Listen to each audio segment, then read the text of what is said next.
Hello everyone and welcome to my channel J G science world. आज हम लोग पढ़ेंगे क्लास 6 साइंस का चैप्टर नंबर 9 जो कि है living organism and their surroundings. तो चलिए शुरू करते हैं इस चैप्टर को।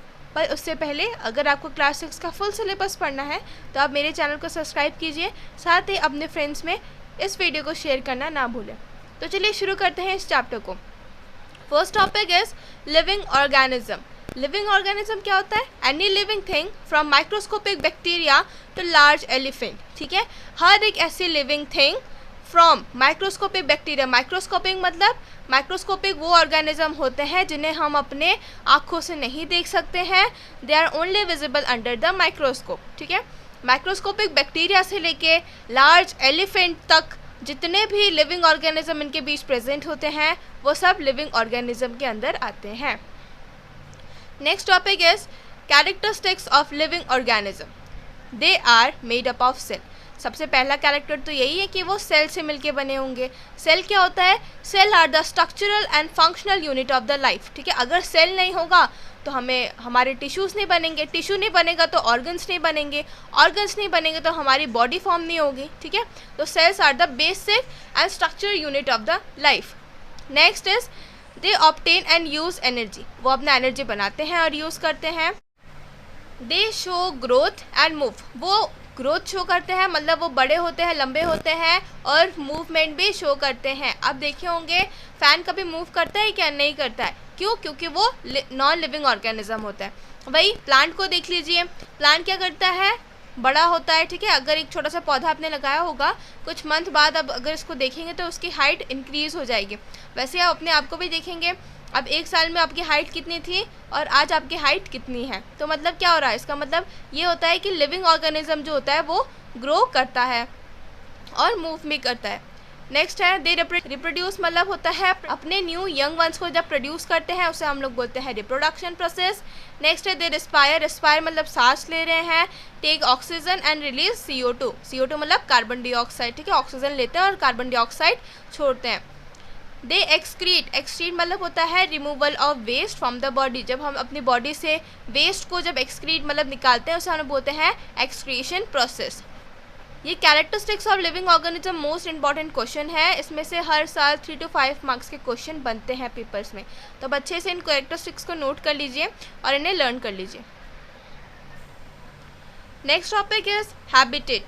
हैबिटेट क्या होता है? Surroundings where an organism live and find shelter and food is known as habitat. ठीक है, ऐसे सराउंडिंग जहाँ पे ऑर्गेनिज्म जो है लिविंग ऑर्गेनिज्म वो अपना शेल्टर मतलब घर बना लेते हैं, फूड जमा कर लेते हैं, उन्हें आसपास में अपना फूड जो है वो मिल जाता है, उसी जगह पे वो सेटल हो जाते हैं और बना लेते हैं अपना हैबिटेट। नेक्स्ट है एडाप्टेशन। एडाप्टेशन मतलब क्या होता है? Ability of organism to adjust themselves with the surrounding called as adaptation. Adaptation मतलब होता है ऐसी ऑर्गेनिज्म की प्रॉपर्टी जो अपने आप को एडजस्ट कर लेते हैं किसी भी क्लाइमेटिक कंडीशन से या फिर अपने सराउंडिंग से। ठीक है, फॉर एग्जाम्पल विंटर्स में आप स्वेटर्स पहनते हैं, शॉल लेते हैं, वही चीज़ आप समर में नहीं कर सकते। बिकॉज क्या है, क्लाइमेट चेंज हो रहा है, तो हम क्लाइमेट के साथ हम भी अपने आप को एडजस्ट करते हैं। हम या फिर स्लीवलेस पहन लेते हैं या फिर कॉटन के टी शर्ट्स वगैरह पहन लेते हैं। क्यों? क्योंकि वो हमें क्या करते हैं, कूल रखते हैं थोड़ा सा।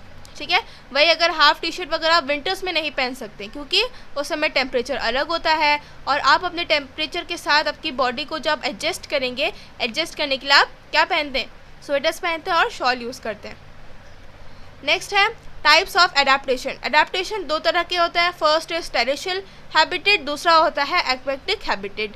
पहला हम देखेंगे terrestrial habitat refer to the land where all plants and animals live. ठीक है, ये उस जगह को कहा जाता है, उस लैंड को कहा जाता है जहाँ पे सारे प्लांट्स और एनिमल्स एक साथ मिलके रहते हैं।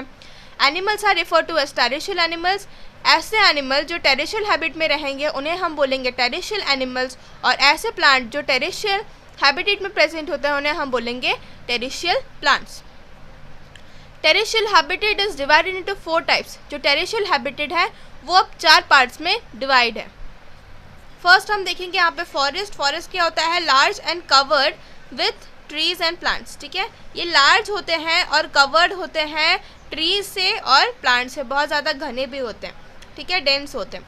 नेक्स्ट ग्रासलैंड्स, ग्रासलैंड्स क्या होता है, they are mainly covered by long and thick grasses, ठीक है। ये एक ऐसा लैंड होता है जहाँ पे बहुत सारे थिक मतलब घने ग्रासेस होते हैं और लंबे लंबे ग्रासेस लगे रहते हैं, इसलिए इसको कहा जाता है ग्रासलैंड्स। नेक्स्ट है desert, they are dry and covered with sand, ठीक है। ये ड्राई होते हैं और सैंड से कवर होते हैं, यहाँ पे बारिश बहुत कम होती है। नेक्स्ट है mountains, they are rocky and dry, ठीक है। ये जो होता है बहुत ज़्यादा रॉकी मतलब पथरीला होता है और ड्राई होता है। प्लांट्स आर कोनिकल, यहाँ पे जो प्लांट्स उगेंगे वो कोनिकल होंगे, कोनिकल मतलब ऐसे पॉइंटेड, ठीक है। जैसे क्रिसमस ट्री आपने देखा होगा टीवी वगैरह में, ये सब क्या है, कोनिकल प्लांट्स हैं। नेक्स्ट है पोलर रीजन, पोलर रीजन मतलब region is covered by snow, ऐसे रीजन जो पूरे हर टाइम स्नो से कवर्ड रहते हैं उन्हें हम बोलेंगे पोलर रीजन। नेक्स्ट टॉपिक है एक्वेटिक हैबिटेट, ये क्या होता है, refer to the region covered with water where plants and animals survive. ये ऐसे रीजन होते हैं जो वाटर से कवर होते हैं और यहाँ पे प्लांट और एनिमल भी होते हैं। It is divided into 3 parts, ये 3 पार्ट्स में डिवाइडेड है। पहला है fresh water habitat, second is marine habitat and third it is coastal habitat. पहला है fresh water habitat, these are water bodies filled with fresh water, ये ऐसे water bodies होते हैं जिसमें फ्रेश वाटर होता है, जैसे कि रिवर्स में, लेक में, पॉन्ड में etcetera. Next it is marine habitat, marine habitat में आएगा ocean and seas are termed as marine habitat. Ocean और सी कौन से कैटेगरी में आता है, ओशन एंड सी आते हैं हमारे मेराइन हैबिटेट के कैटेगरी में। नेक्स्ट है coastal habitat, they are the region और places where land meet the sea, ये ऐसे रीजन होते हैं जहाँ पे जो लैंड होता है वो सी से मिल जाता है या फिर जो सी है वो लैंड से मिल जाता है। कोस्टल नीचे ये साउथ वाला पार्ट जो है इंडिया का, यहाँ पे देखा यहाँ पे सी है, यहाँ पे भी सी है ना, तो ये और सी और ये लैंड जो मिल रहा है इसे हम लोग बोलेंगे कोस्टल लाइन या फिर कोस्टल हैबिटेट। यहाँ पे जो प्लांट्स एंड एनिमल प्रेजेंट होंगे वहाँ पे हम लोग बोलेंगे कोस्टल हैबिटेट, ठीक है। नेक्स्ट है यहाँ पे topic biotic component, it includes all living organism in a habitat. Biotic मतलब होता है लिविंग, ठीक है, बायोटिक का मतलब आप लिविंग समझिए। It includes all living organism, यहाँ पे सारे लिविंग ऑर्गेनिज्म आएंगे जैसे कि प्लांट्स और एनिमल्स, ठीक है। नेक्स्ट है हमारा ए बायोटिक कंपोनेंट, ए बायोटिक, बायोटिक मतलब लिविंग होता है, उसके आगे अगर ए लग गया मतलब वो क्या हो जाएगा, नॉन लिविंग थिंग की कैटेगरी में। It includes all non living organism, ये सारे नॉन लिविंग ऑर्गेनिज्म को इंक्लूड करता है, जैसे कि रॉक हो गया, रॉक क्या होता है, नॉन लिविंग होता है। सॉइल भी नॉन लिविंग होता है, air and water are also non living thing. So your chapter is completed now, and if you like this video then don't forget to like, share and subscribe to my channel. Till then, stay safe and keep studying. Bye.